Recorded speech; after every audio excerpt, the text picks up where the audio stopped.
All, welcome back to my YouTube channel guys. So guys, आज की इस video में हम लोग देखने वाले हैं कि किस तरह से रिसोर्स सर्वर एक्सेस टोकन को वैलिडेट करता है।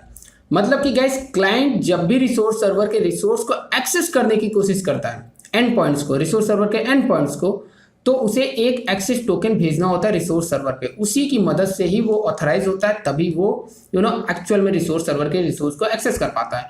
लेकिन वो जो एक्सेस टोकन उसे मिलता है, वो कहाँ से मिलता है? ऑथराइजेशन सर्वर से। तो मतलब कि क्लाइंट की रिक्वेस्ट पहले कहाँ पे जाती है? जो कि क्लाइंट की क्रेडेंशियल विद क्लाइंट का, it depends on grant type, जो कि मैंने लास्ट पिछली 2-3 वीडियो में एक्सप्लेन किया हुआ। तो वो इंटरेक्ट करता है ऑथराइजेशन सर्वर से। ऑथराइजेशन सर्वर उसे प्रोवाइड करता है एक्सेस टोकन। जब एक्सेस टोकन क्लाइंट को मिल जाता है, वो एक्सेस टोकन भेजता है रिसोर्स सर्वर को, और उस एक्सेस टोकन के थ्रू वैलिडेट किया जाता है रिसोर्स सर्वर पे। देन रिसोर्स सर्वर अपने एंड पॉइंट्स, मतलब रिसोर्स सर्वर के जो एंड पॉइंट्स से रिसोर्स को एक्सेस करने की उसको ऑथराइज कर देता है कि भाई हाँ, अभी एक्सेस कर सकते हो। लेकिन क्वेश्चन यहाँ पे ये आता है कि आखिर रिसोर्स सर्वर कैसे समझेगा कि जो ये एक्सेस टोकन क्लाइंट भेज रहा है, ये एक वैलिड एक्सेस टोकन है। हो सकता है फेक है, क्लाइंट के थ्रू जनरेट किया गया और रैंडम, तो ये फेक हो सकता है। तो वो कैसे समझेगा कि ये जो टोकन भेजा है क्लाइंट ने, ये रियलिटी में ऑथराइजेशन सर्वर ने ही जनरेट किया? तो यहाँ पे गाइस 3 वेज होते हैं जिनकी मदद से रिसोर्स सर्वर ये पता कर पाता है कि भाई ये जो एक्सेस टोकन है, यस, ये ऑथराइजेशन सर्वर ने जो जनरेट किया था वही क्लाइंट ने मुझे भेजा है। तो ये एक valid and genuine access token है। अगर जेन्युइन नहीं होगा तो वो ऑथराइज नहीं किया जाएगा और उसकी रिक्वेस्ट को डिनाई कर दिया जाएगा। Very simple. आई होप ये बेसिक सा फ्लो समझ में आ गया। अब पहला कॉन्सेप्ट समझते हैं गाइस, देन इसके ऊपर थोड़ा सा और आएंगे। पहले हम लोग प्रैक्टिकल करते हैं कि किस तरह से हम एक्सेस टोकन को वैलिडेट करते हैं। यहाँ पे अभी हम लोग रिसोर्स सर्वर को इम्प्लीमेंट नहीं करेंगे, बस ये देखेंगे कि कैसे हमें वो डिटेल मिल जाती है जिसकी मदद से हम लोगों को पता चल जाएगा भाई ये टोकन है और ये वैलिड टोकन है।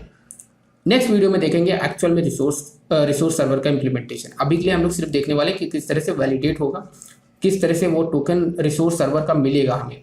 क्योंकि रिसोर्स सर्वर ने जो जनरेट किया वही टोकन अगर मुझे मिल जाता है, तो उसी की मदद से हम क्लाइंट द्वारा भेजा गया एक्सेस टोकन और ऑथराइजेशन द्वारा भेजा गया, दोनों को मैच कर लेंगे। हाँ, सिंपल सा, that's very simple, right?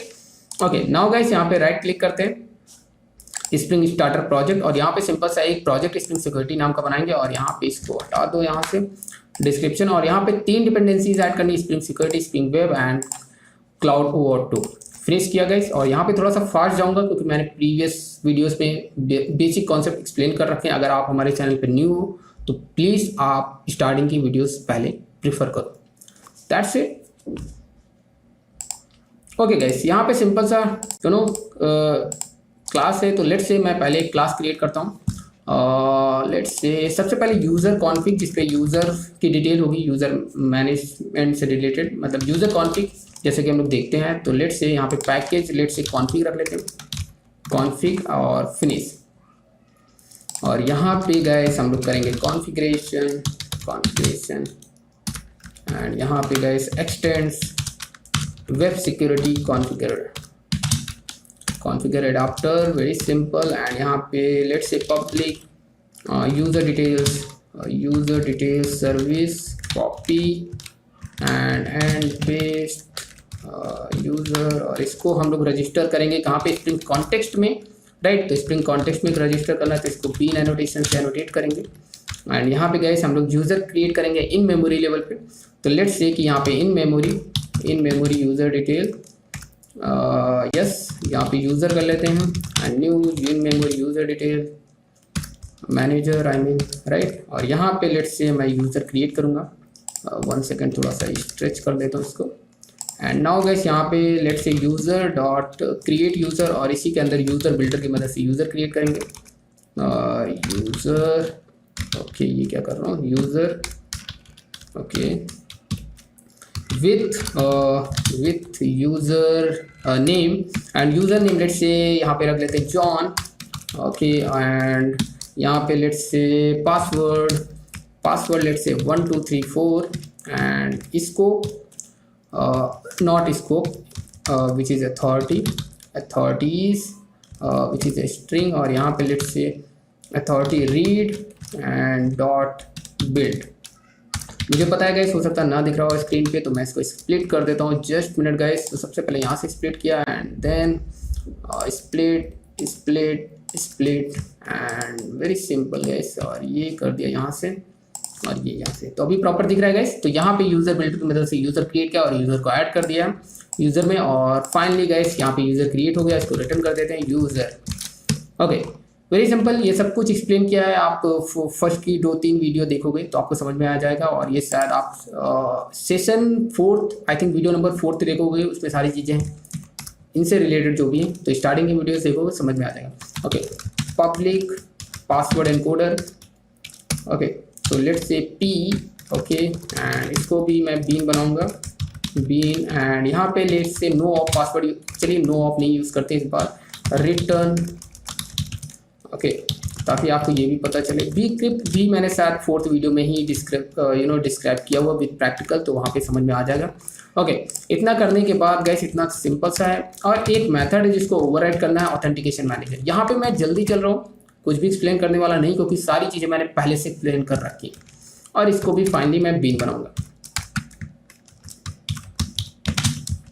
Okay, very simple guys, authentication manager, password and user detail service, तीनों को स्प्रिंग कॉन्टेक्स्ट में ऐड हो गया, राइट। ओके, लेकिन गाइस यहाँ पे एक चीज देखना कि यहाँ पे bcrypt यूज किया है। bcrypt जब यूज कर रहे हो, पासवर्ड एनकोडिंग कर रहे हो, तो इट मीन्स दैट कि यहाँ पे जो पासवर्ड आप इस तरह से सिंपल वे में लिख रहे हो ये नहीं वर्क करेगा, तो इसलिए मेक श्योर कि यहाँ पे पासवर्ड एनकोड करना है। Session number 4 I think video number 4 है, तो आप देख लेना, वहाँ पे मैंने एक्सप्लेन करा है, वहाँ पे सारा डेटाबेस से भी इंटरेक्ट हो रहा है, डेटाबेस में सेव हो रहा है समथिंग कुछ, तो वहाँ पे bcrypt को मैंने यूज़ करना दिखाया। तो यहाँ पे भी मेक श्योर आपको एनकोड करना होगा, तो यहीं पे डायरेक्टली यूज़ कर लेते हैं, PE को कॉल कर दें और यहीं पे डायरेक्टली इनलाइन कर लेते हैं एनकोड।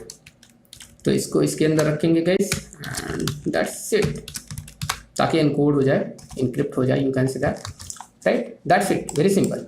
फाइनली ये बन गया गाइस, एंड नाउ गाइस यहाँ पे राइट क्लिक करते हैं एंड क्लास, इसका नाम रखते हैं authorization server, authorization server config, और यहाँ पे गाइस वही है configuration and enable authorization server, like enable authorization server, and यहाँ पे गाइस ओके एक्सटेंड्स, यहाँ पे authorization server configure adapter, very simple. और यहाँ पे 3 मेथड आपको ओवरराइड करने गाइस, और लास्ट वाले एग्जांपल में अगर देखा होगा जिसमें मैंने एग्जांपल किया था, जिसमें ऑथराइजेशन सर्वर क्रिएट करना दिखाया था कैसे बनाते हैं, तो गाइस वहाँ पर बेसिकली मैंने 3 मेथड को ही ओवरराइड किया था, दिस वन और दिस वन। इस बार इसको भी हम लोग करेंगे, आई मीन नॉट, ये दोनों किए थे लास्ट वाले में, और इस बार इस वाले को भी करेंगे, राइट। ओके, तो इस वाले को आप देख ही चुके हो। यहाँ पे क्या है गाइस, यहाँ पे बस वही सिंपल से करना है, एंड पॉइंट्स, और यहाँ पे व्हाट ऑथेंटिकेशन मैनेजर। तो ऑथेंटिकेशन मैनेजर को स्प्रिंग कॉन्टेक्स्ट में मैंने ऐड कर दिया है, यहाँ पे देख सकते हो ये वाला, तो इसको यहाँ पे ऑटो ऐड करो। ओके, ऑटो वायर्ड, हमेशा मेक श्योर गाइस कि जब भी ऑटो वायर्ड करो तो कंस्ट्रक्टर के थ्रू करो, that is the best way, you can say that. ये एक बेहतर तरीका नहीं है, बट बहरहाल भी हम लोग कर रहे हैं यहाँ पे, तो कोई दिक्कत नहीं, लेकिन प्रोडक्शन में ध्यान रखना guys, right. So okay, finally ये हो गया गाइस। और सबसे ज़रूरी जो है इसको ओवरराइड करना, यहाँ पे बेसिकली हम लोग क्लाइंट का कॉन्फ़िगरेशन करते हैं। तो लेट्स से गाइस यहाँ पे क्लाइंट को चाहे तो प्रीवियस वाली वीडियो से ओके कॉपी पेस्ट नहीं करते हैं, नहीं तो हो सकता है आप लोगों को प्रॉब्लम हो, ठीक है। क्लाइंट्स एंड यहाँ पे लेट्स से गाइस इन मेमोरी, यहाँ पे सिमिलरली है जैसे वहाँ पे होता है, और यहाँ पे जस्ट मिनट, और यहाँ पे गाइस मैं करूँगा with client name, let's say मैं यहाँ पे ओके C1 कर देते हैं, C1 मतलब क्लाइंट एंड नेक्स्ट, और यहाँ पे secret let's say what let's say 789। And यहाँ पे गाइस एक चीज़ मैं और बताना चाहूँगा, जब भी आपने देखा होगा लास्ट वीडियोस में, अगर आप लोगों ने देखा होगा, जो बाय डिफ़ॉल्ट जो है हर टोकन का एक एक्सपायरी टाइम होता है, राइट। सो उसको भी आप चेंज कर सकते हो, देखिए मेथड है एक्सेस टोकन वैलिडिटी। तो लेट्स से जो भी डिफ़ॉल्ट टाइम है उसको चेंज कर सकते हो। लेट्स से मुझे 8 सेकंड तक चाहिए चीज़ें, तो यहाँ पे मिली सेकेंड में आपको रखना है, मतलब कि 8 सेकंड तक वो रहेगा वैलिड, उसके बाद एक्सपायर हो जाएगा। ओके, एंड गाइस यहाँ पे आपको करता क्या है, ओके अथोराइज्ड ग्रांट टाइप या this one, okay so guys यहाँ पे लेट्स से मैं क्या करता हूँ, पासवर्ड ग्रांट टाइप ले देता हूँ एंड यहाँ पे इसको मेक श्योर इसके साथ मैं रिफ्रेश टोकन भी यूज़ करना चाहता हूँ। तो यहाँ पे रिफ्रेश टोकन मैंने बता रखे हैं सारे token, refresh token I mean grant type what ever you can say refresh token and at the end यहाँ पे करेंगे हम लोग वॉट, दैट्स इट। और एंड करने की ज़रूरत नहीं आएगी, ठीक है। एंड अगर तब करना है जब आपको फर्दर एक और क्रिएट करना है क्लाइंट, ठीक है, वेरी सिंपल। और ये गाइस क्या है, यहाँ पे क्या होने वाला है, सबसे पहले तो इसका यूज़ क्या है। यहाँ पे यूज़ करने से पहले मैं सबसे इंपॉर्टेंट चीज़ बताता हूँ। यहाँ पे गाइस एक चीज़ देख लो, जो सीक्रेट है यहाँ पे 789 है, ये भी एक सिंपल पासवर्ड की तरह हो गया, ठीक है। आपको पता है अभी आपने यहाँ पे यूज़ किया बिक्रिप्ट, राइट। तो जब गाइस आप बिक्रिप्ट यूज़ कर रहे हो तो मेक श्योर कि जो है वो डेटा जो आपका पासवर्ड है सीक्रेट है वो इनक्रिप्ट होना चाहिए। तो यहाँ पे आपको भी इनक्रिप्ट करना होगा। सिंपल अगर रखोगे एज इट इज़ तो ये वर्क नहीं करेगा। तो यहाँ पे ज़रूरी नहीं कि आप इसी वाले को यूज़ करो, इसी को अगर यूज़ करना है तो ये स्प्रिंग कॉन्टेक्स्ट में ऑलरेडी अवेलेबल है, रजिस्टर है इसका, यहाँ पे ऑटो वायर्ड करके यहाँ पे यूज़ कर सकते हो। जैसे कि मैंने इसको यूज़ किया ऑथेंटिकेशन मैनेजर को, सिमिलरली यहाँ पे यूज़ कर सकते हो। एक ये तरीका है। दूसरा तरीका है गाइस, यहाँ पे हो सकता है कि क्लाइंट के लेवल पे दूसरे तरीके से एनकोडिंग करना चाहते हो तो यहाँ पे भी आप कर सकते हो। वो कैसे करोगे, security and encoder, right, password encoder and let's say यहाँ पे हम नो ऑप का कर देते हैं, right, no op password encoder what get instance, that's it, very simple. Okay, कुछ भी नहीं गाइस, बहुत ही सिंपल है। ये सब कुछ मैंने पहले एक्सप्लेन किया था, ये नया सा है बस यहाँ पे, और ये एनकोड हो जाएगा automatically. That's very simple, very very simple. Now okay, now guys ये देख सकते हैं, आई होप ये चलना चाहिए। चलिए इसको रन करके देखते हैं। Very simple guys, right click किया, स्प्रिंग बूट ऐप किया एंड बूम। अच्छा, अब गाइस एक चीज़ हमेशा याद रखना, चाहे तो ये कॉपी पे नोट डाउन कर लो, यहाँ कहीं मैं दिखा दूंगा स्क्रीन पे, which is very important guys कि जो स्प्रिंग सिक्योरिटी है उसका जो बाय डिफ़ॉल्ट नेचर है, by default in the sense by default जो टोकन इम्प्लीमेंटेशन होता है वो ओपैक टोकन इम्प्लीमेंटेशन होता है, ठीक है। उस इम्प्लीमेंटेशन को जो JWT है वो हम लोग खुद करेंगे, जो कि आगे के वीडियोस में देखेंगे, बहुत जल्द देखने वाले हैं, ठीक है, JWT को। ओके, यहाँ पे कोई एरर आ रही है, just minute. Okay, bean creation error, create bean with what spring security annotation configuration authorization endpoints. Okay just minute, कहीं पे मैंने कोई मिस्टेक किया है। ओके दिस वन, यहाँ पे कोई एरर आ रही है।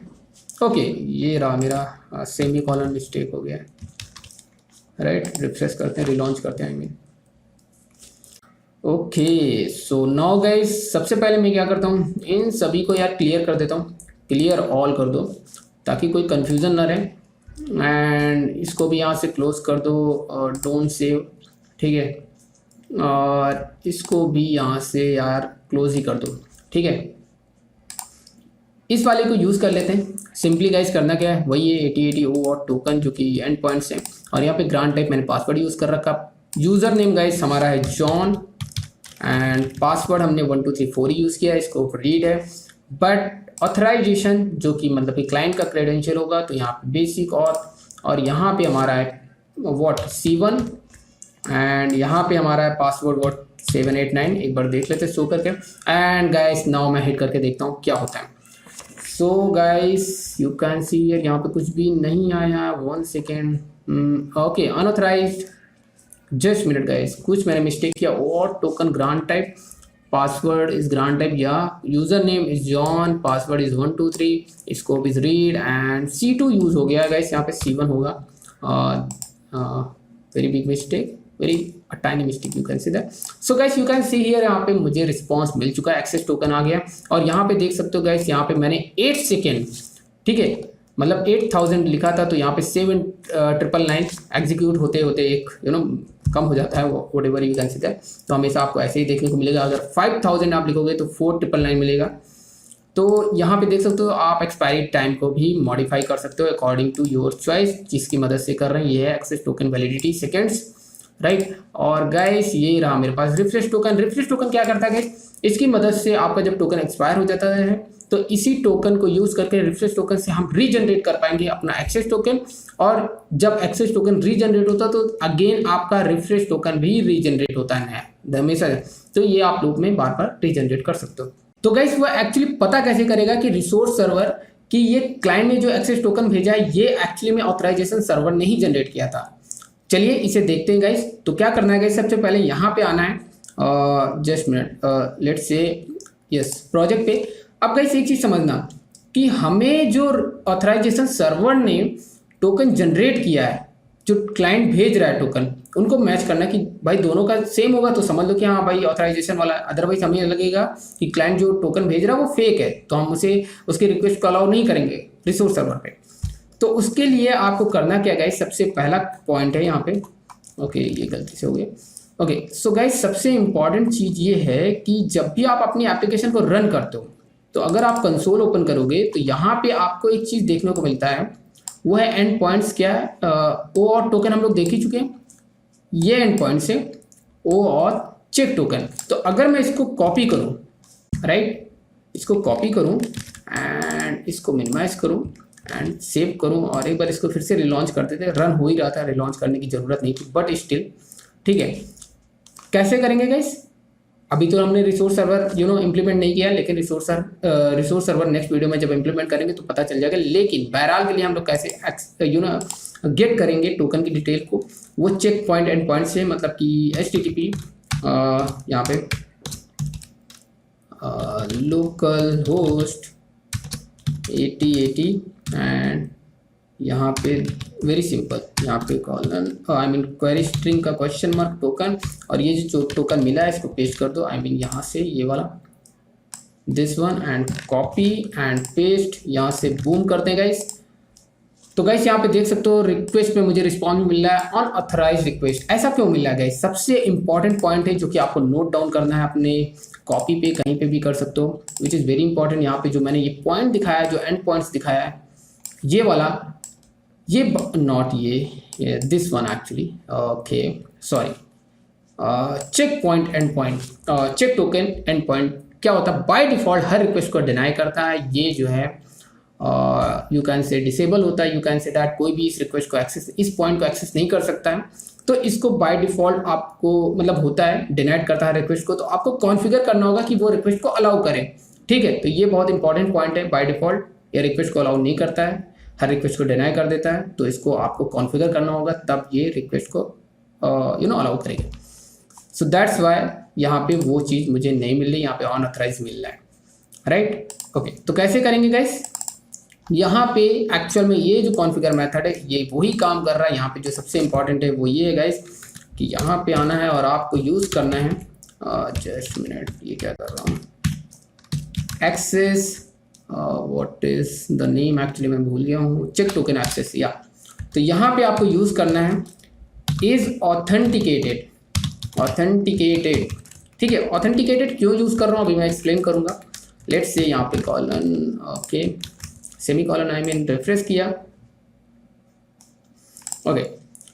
अब गाइस यहाँ पे क्वेश्चन ये था कि बहुत ही सिंपल है, अभी हमें टोकन मिल जाएगा। कैसे मिलेगा कि ये जो टोकन क्लाइंट यही वाला टोकन भेजेगा, एक्सेस टोकन, रिसोर्स सर्वर को रिसोर्स एक्सेस करने के लिए। लेट्स से यहाँ पे एक बार फिर से हिट करते हैं तो नया मिल गया, ये टोकन भेज रहा है लेट्स से एक रिसोर्स सर्वर को, ठीक है। रिसोर्स सर्वर के पास गया, अब रिसोर्स सर्वर क्या करेगा, ऑथराइजेशन सर्वर से इंटरेक्ट करेगा कि भाई ये टोकन जो क्लाइंट ने भेजा है क्या ये सही है, तो वो कैसे निकालेगा, तो इस एंड पॉइंट्स की मदद से वो निकाल पाएगा ऑथराइजेशन द्वारा वो जनरेट किया गया टोकन सही है या नहीं है।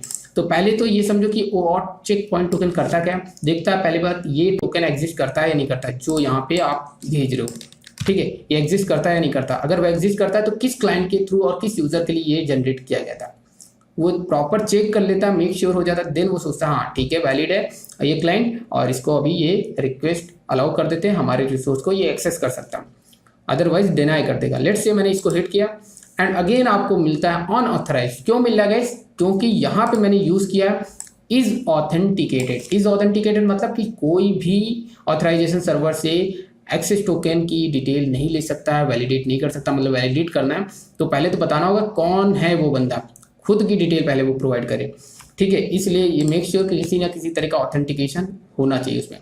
तो कहा मैंने C1 एंड आई मीन वो अपनी डिटेल बताएगा। तो यहाँ पे इसलिए इस ऑथेंटिकेटेड यूज़ किया, तो यहाँ पे ऑथराइजेशन पे आएंगे, आपको क्लाइंट क्रेडेंशियल प्रोवाइड करना होगा, बेसिक और C1 लेट से, और यहाँ पे पासवर्ड जो भी आपने यूज़ किया तो वही है। और अगर मैं अभी हिट करता हूँ सेंड, तो you can see here guys यहाँ पे मिल गया, ठीक है। क्लाइंट आईडी भी मिल गई, ये क्लाइंट आईडी और ये है उसका सब कुछ, सारी डिटेल मिल गई गाइस, सिंपल है। और यूज़र नेम कौन है, जॉन है, लाइक दैट। तो ये है एक सही अप्रोच। तो मतलब कि जब भी आप प्रोडक्शन में देखोगे किसी ना किसी तरह का ऑथेंटिकेशन लगा होगा, तभी वो टोकन देख पाएगा, अगर उसको मैच करना। तो इस तरह से हम लोग बेसिकली रिसोर्स सर्वर पे इस एंड पॉइंट के थ्रू हम लोग देखेंगे, जो कि प्रैक्टिकल देखेंगे नेक्स्ट वीडियो में, इंप्लीमेंटेशन जब करेंगे रिसोर्स सर्वर का। लेकिन अगर आप सोच रहे हो कि नहीं मुझे ऑथेंटिकेशन नहीं लगाना, तो यहाँ पे दूसरा ऑप्शन है, आप यहाँ पे यूज कर सकते हो परमिट ऑल। और अगर मैं रिफ्रेश करता हूँ तो अगर अगेन आते हैं गाइस यहाँ पे, तो लेट्स से यहाँ पे कर देते हैं नो ऑथ, कुछ भी नहीं करते हैं, सिर्फ यहाँ पे टोकन भेजेंगे।